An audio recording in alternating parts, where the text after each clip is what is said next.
Welcome to the Women in Wealth podcast, brought to you by Regina McCann HESS, a certified financial planner with over 2 decades of experience. This show is for professional women who want guidance in working towards their retirement vision in learning, building, planning, striving for your dreams, and putting the work in now so that you can pursue your financial independence. Hello, I'm Regina McCann HESS, president of Forge Wealth Management, and welcome to our Women in Wealth series. Today, we're going to talk about Medicare and why you should care about Medicare. It is a very tough conversation. It's really difficult to understand. You would think it should be a little bit more simple, but it's not. And it doesn't have to be as complicated as it is. So we're going to try and break it down into areas where maybe it's a little bit more digestible. And there's a lot of layers of it. So we'll go through that as well. And just in case you haven't noticed, we as Americans are living a lot longer than our predecessors have. Our life expectancy of a newborn in the U.S. today is approximately 76 years old. But there's a rub to that lengthy life expectancy, and that is dramatically higher healthcare costs.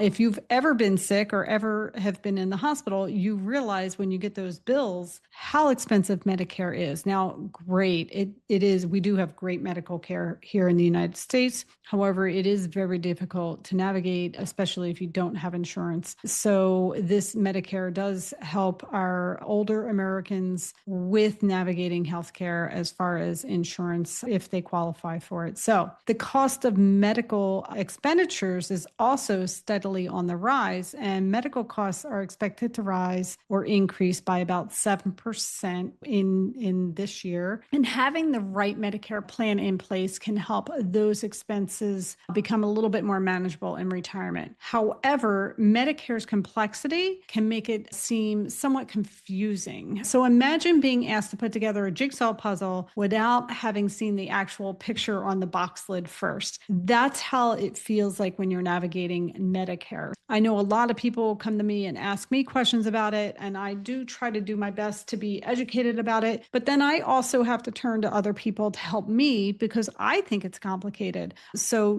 don't hesitate to reach out for help with this topic. Obviously, you want to reach out to a professional who is knowledgeable about the topic to help guide you through this landmine of information. So here's some basics that everyone approaching retirement age should know about and the important component of planning for your healthy future, or hopefully a healthy future. And the first one is, what is Medicare?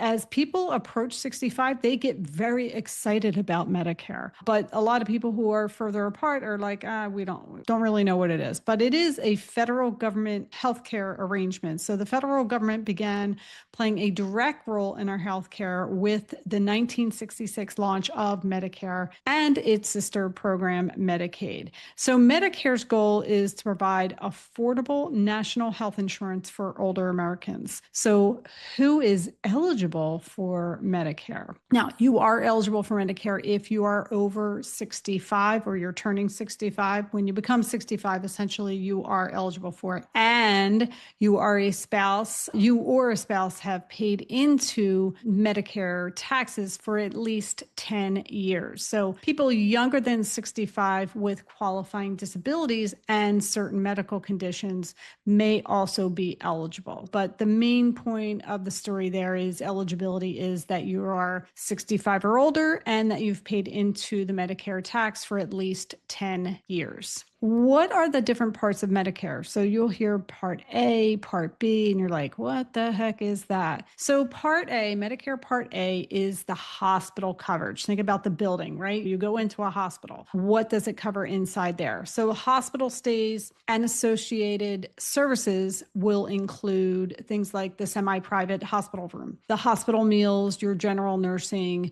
skilled nursing care facility care on special units, including intensive care, your drugs, your supplies and equipment as part of your inpatient treatment, not once you're discharged, only while you're in the hospital. Long-term hospital care, not long-term insurance. That's a little bit different. Hospice care, Medicare does help with that. skilled healthcare for the homebound, and also the operating room and recovery services. Those are all part of Part A. Think about it this: if I go into the hospital, that's your Medicare A. Okay, so that's what I try to just picture a hospital building when I think about Medicare Part A.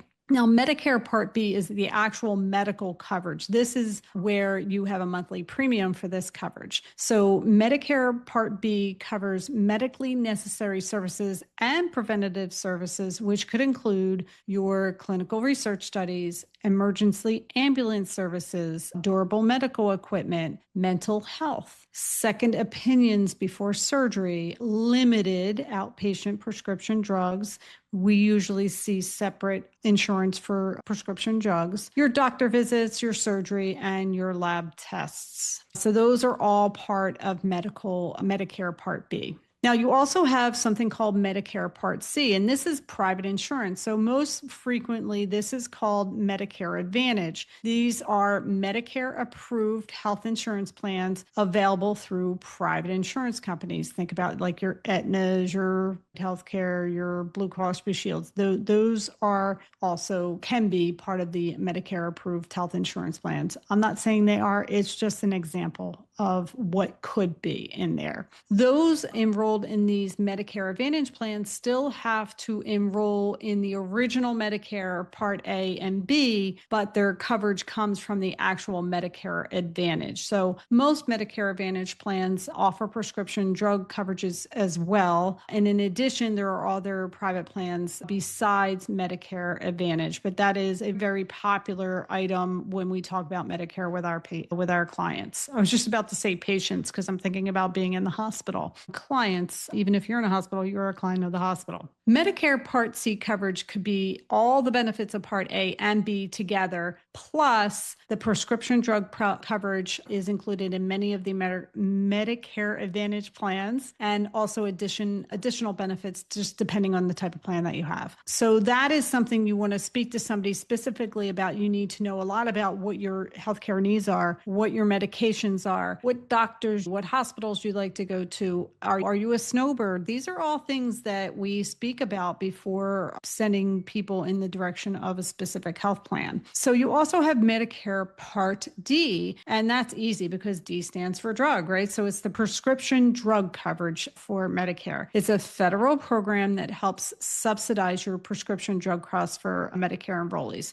who are also enrolled in original Medicare A and B, and some of those with Medicare Advantage Part C plans. Now, there is also a monthly premium for this coverage, and be aware of how it will affect your other drug coverage as well. Medicare Part D coverage includes prescription drugs, obviously, including federally mandated types of drugs Part D plans are required to cover. And I can't think, let's just guess one of them should be insulin, right? So we're just going to assume insulin would be one of those. Specific coverage, payment, and subsidy rules for each drug prescription plan, and then commercially available vaccines. Obviously, the COVID vaccine has been very popular for the past several years. Flu shots are also very popular with people on Medicare. As you get older, they're more and more suggested. And then drugs available by prescription for purchase in the U.S. Those are things that you would probably see in a prescription Part D, part of Medicare. This is another conversation that we have. How much does Medicare cost? With most insurance plans, you'll pay premiums no matter which plan you're choosing, and you'll have deductibles, co-payments, and co-insurance. Now, obviously, the amount of money the plan's going to cost is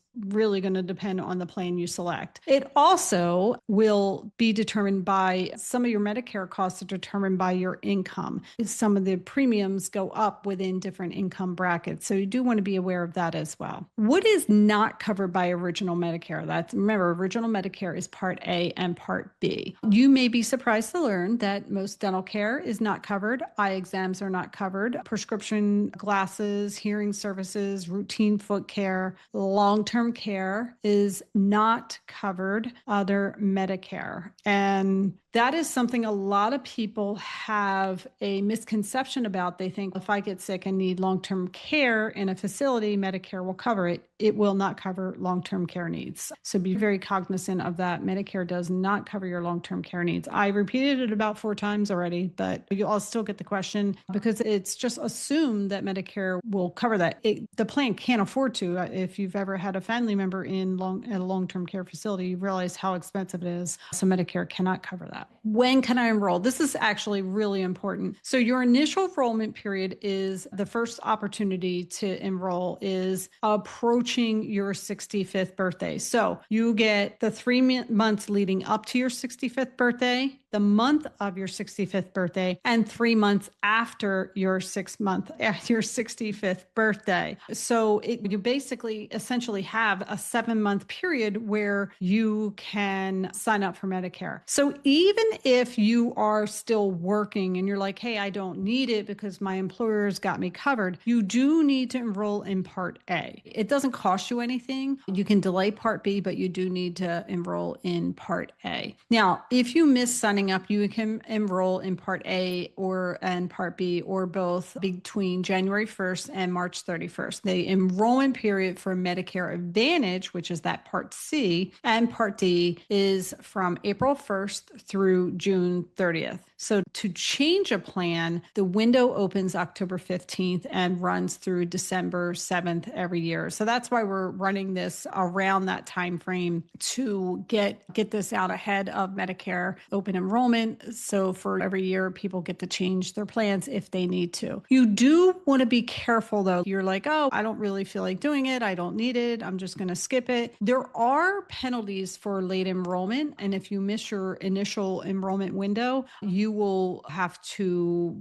kind of deal with those penalties. And some of those penalties are permanent penalties. Like you may get higher premium because of that, and that could be a permanent higher premium. So you do really want to pay attention to that and definitely look at enrolling during that first available time between around your 65th birthday.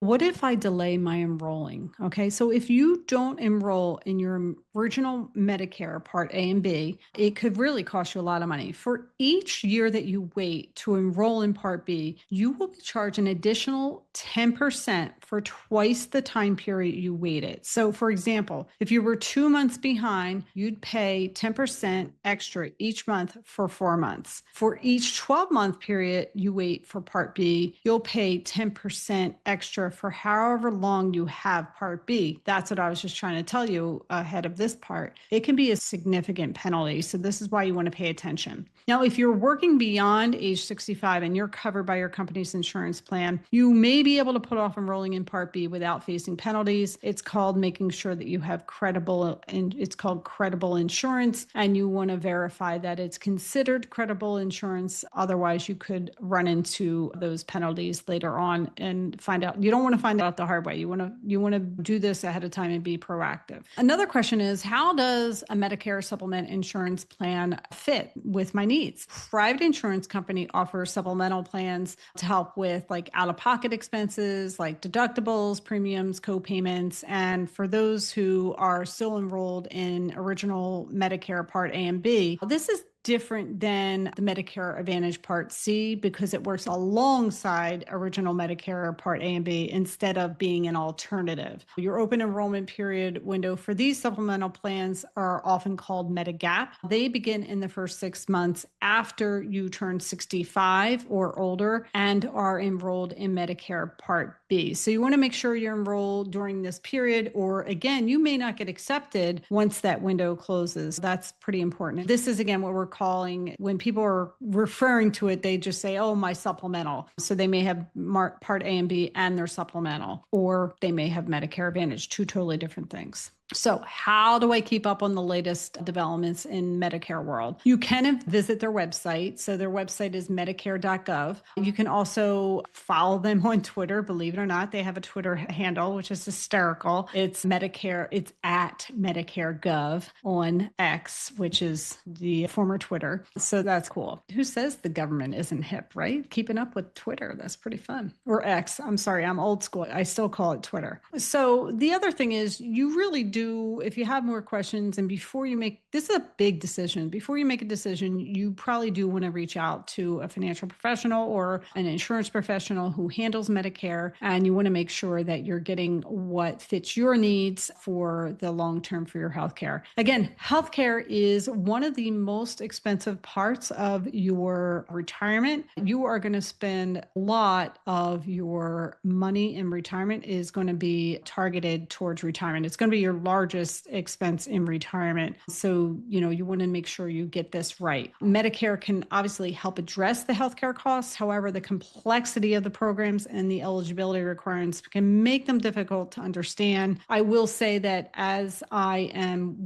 doing my financial planning with my clients who are approaching 65, they get almost giddy. Oh, yes, I can get Medicare, because health insurance, while it's great, it's very difficult and very expensive in our country. And Medicare a lot of times has been less expensive than some of the people who are doing standalone plans on their own. So that is something that people get very excited about as they're approaching that 65 mark. They feel like they get a little bit more freedom to be able to do a little bit more with their retirement strategies with having that Medicare. I think our call to action today is going to be learn what you need to learn about Medicare. This is one resource. There's tons of resources out there about Medicare. Get yourself educated about it. Know your dates. Know when your enrollment times are. Put it on your calendar. Beware, you will get inundated with ads and emails and random phone calls from people trying to sell you or guide you on your Medicare journey. And that could be good or bad. It just depends on who you're working with, and hopefully they're all good out there. I know some really good Medicare people out there, and I rely on them all the time because it is a very difficult topic. With that, I want to thank you so much for joining me. Again, I'm Regina MCCANN HESS, president of Forge Wealth Management, and you can find me at forgewealth.com. You can also follow me on Twitter not Twitter, I don't do Twitter anymore, it's too much. LinkedIn is Regina MCCANN HESS. And I also want to thank Hartford Funds. They provided the material for today for this podcast. And it's, like I said, it's great information. I could sit here and talk for 3 hours about Medicare and still have tons of material I can't cover. So this is literally just like scratching the surface on it. So thanks for your patience. And also thanks for joining me on this episode of Women of Wealth. You can watch the founders video that I created for you to learn more about me and how I can guide you towards your financial independence at forgewealth.com. The information in this podcast is, of course, educational and general in nature and does not take into consideration the listener's personal circumstances. Therefore, it is not intended to be a substitute for specific individualized financial, legal, or tax advice. To determine which strategies or investments that may be suitable for you, you want to consult the appropriate qualified professional prior to making a decision. This material, like I mentioned, was prepared by Hartford Funds, so we thank them for preparing that for us. Our securities are offered through LPL Financial, member of FINRA SIPC. Investment advice offered through Private Advisor Group, a registered investment advisor. Hartford Funds, Private Advisor Group, and Forge Wealth Management are separate entities from LPL Financial. Our show guests and their companies are not affiliated with nor endorsed by LPL Financial, Private Advisor Group, or Forge Wealth Management. Thank you and have a great day. Thank you for joining me for this episode of the Women in Wealth podcast. You can watch the founders video I created for you to learn more about me and how I can guide you towards your financial independence at www.forgewealth.com. The information in this podcast is educational and general in nature and does not take into consideration the listener's personal circumstances. Therefore, it is not intended to be a substitute for specific individualized financial, legal, or tax advice. To determine which strategies or investments may be suitable for you, consult the appropriate qualified professional prior to making a final decision. Securities are offered through LPL Financial, member FINRA, and SIPC. Investment advice offered through Private Advisor Group, a registered investment advisor. Private Advisor Group and Forge Wealth Management are separate entities from the LPL Financial. Our show guests and their companies are not affiliated with nor endorsed by LPL Financial, Private Advisor Group, or Forge Wealth Management.